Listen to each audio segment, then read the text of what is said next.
আলোচিত পুলিশ কর্মকর্তা ডিএমপির অতিরিক্ত কমিশনার হারুনুর রশিদ সরকার পতনের পর থেকেই পলাতক। তবে উত্তরার একটি বাসায় তিনি অবস্থান করছেন এমন সংবাদের ভিত্তিতে সেনাবাহিনীকে খবর দেন স্থানীয়রা।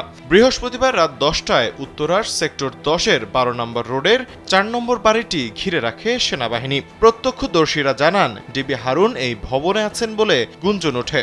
এরপর ফেসবুকে অনেকে লাইভ শুরু করেন। লাইভ দেখেই সবাই বাড়ির সামনে এসে জড়ো হন।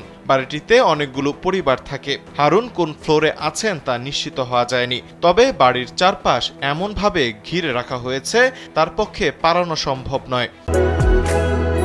বাংলাদেশের একমাত্র মাল্টিন্যাশনাল টাইলস ব্র্যান্ড আরএকে সিরামিক্স।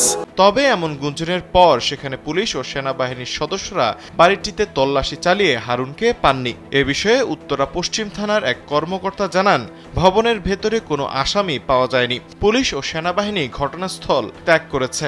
এর আগে গত 6 আগস্ট হারুনুর রশিদের আটক হওয়ার গুঞ্জন ওঠে, কিন্তু পরদিন তিনি নিজেই আটক হওয়ার খবরটি নাকচ করে দেন।